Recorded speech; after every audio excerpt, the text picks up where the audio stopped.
नमस्कार मित्रांनो. आजच्या लेक्चरमध्ये आपण फिनोटायपिक रेशो आणि जिनोटायपिक रेशो या दोन कन्सेप्ट स्टडी करणार आहोत.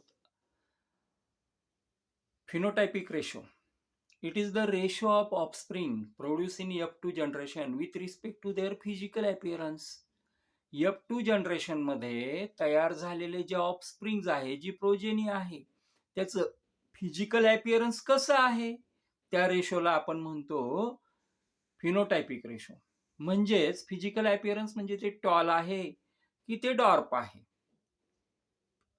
मग टॉल किती तयार झाले आणि डॉर्प किती तयार झाले.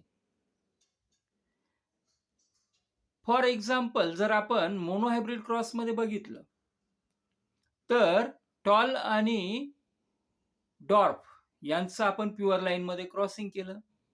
क्रॉसिंग केल्यानंतर जी जनरेशन तयार होते, म्हणजे त्या पेरलेल्या झाडाला शेंगा येतात, त्या ज्या बिया येतात, त्या बियांपासून पुन्हा आपण त्यांचं जर्मिनेशन केल्यानंतर जे प्लांट उगवतात, त्या प्लांटला आपण F1 जनरेशनचे प्लांट म्हणतो.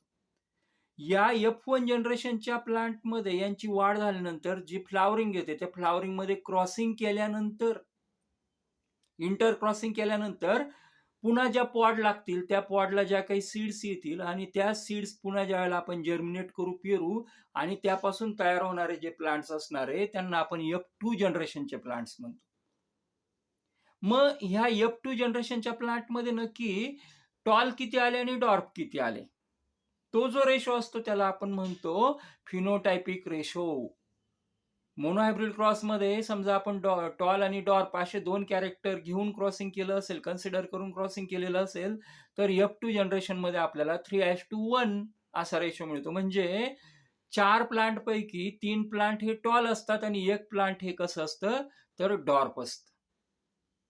त्यानंतर सेकंड पुढची जी काही कन्सेप्ट आहे ती आहे जिनोटायपिक रेशो. मग फिनोटायपिक रेशो मध्ये आपण बघितलं काय की फिजिकल अपीअरन्स लक्षात घेतो, तसं जिनोटायपिक रेशो मध्ये आपण जेनेटिक कॉन्स्टिट्यूशन लक्षात घेणार आहोत.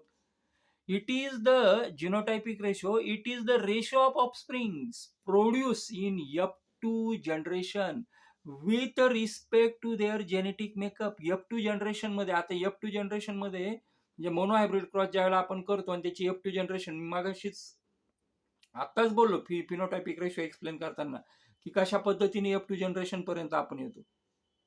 तर ज्या वेळेला आपण F2 जनरेशन कन्सिडर करतो त्यावेळेला ती with respect to their genetic makeup. आता त्याच्या जेनेटिक मेकअप मध्ये F2 जनरेशन मध्ये टॉल किती आले, डॉर्प किती आले, पण यांच्यामध्ये पण एक असतो की ज्याच्यामध्ये टॉलचं पण कॅरेक्टर आहे आणि ज्याच्यामध्ये डॉर्पचं पण कॅरेक्टर आहे, त्याला आपण हायब्रिड म्हणतो. पण हायब्रिड प्लांट हे कसं असतं, कारण त्याच्यामध्ये कॅपिटल टी पण आहे, स्मॉल टी पण आहे, म्हणजे टॉलचं पण कॅरेक्टर आहे, टॉलचा पण जीन आहे आणि त्या ठिकाणी डॉर्पचा पण जीन आहे. आणि आपल्याला माहिती आहे की टॉलचा जीन जो आहे तो कायम डॉमिनंट करतो, म्हणजे तो प्रकर्षाने जाणवतो, प्रकर्षाने वरती येतो. त्यामुळं हायब्रिड टॉल हे जे प्लांट आहे हे टॉलच असणार आहे, हे प्लांट टॉलच असणार आहे. पण आपल्याला त्याच्यामध्ये त्याचा अपीअरन्स टॉलच असणार आहे, पण ते बेसिकली हायब्रिड असणार, ते प्युअर टॉल नसणार आहे. आणि म्हणून ज्यावेळेला आपण F2 जनरेशन कन्सिडर करतो त्यावेळेला त्याचा जेनेटिक मेकअप येतो की समजा आपण F2 जनरेशन मध्ये 4 प्लांट लावले, F2 जनरेशन साठी F1 जनरेशन मधनं सीड घेतला, त्यातले 4 लावले, त्या 4 मध्ये आपल्याला रेशो कसा मिळेल, ते एक प्लांट जे आहे ते एकदम टॉल प्लांट असणार आहे, म्हणजे ते प्युअर टॉल असणार आहे.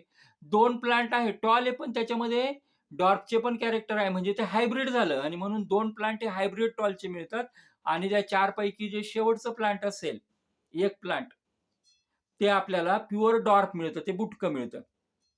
म्हणजे जिनोटायपिक रेशो मोनोहायब्रिड क्रॉस साठी काय येतो, 4 प्लांट जर कन्सिडर केले आपण F2 जनरेशनचे, तर 1:2:1, 1 tall as to 2 hybrid tall as to 1 pure dwarf, अशा पद्धतीनं तो रेशो येतो. सिंपल डेफिनेशन आहे, थोडंसं एक्सप्लेनेशन किचकट वाटेल पण ते त्याला पर्याय नाही, ते तसंच एक्सप्लेनेशन आपल्याला समजून घ्यावं लागणार आहे. Phenotypic ratio of the offspring produce in F2 generation with respect to their physical appearance. आणि genotypic ratio of the offspring produce in the F2 generation with respect to their genetic makeup. पुढच्या तासाला आपण पुढच्या ज्या 2 शेवटच्या concept आहेत त्या समजून घेणार आहोत. Thank you to all of you.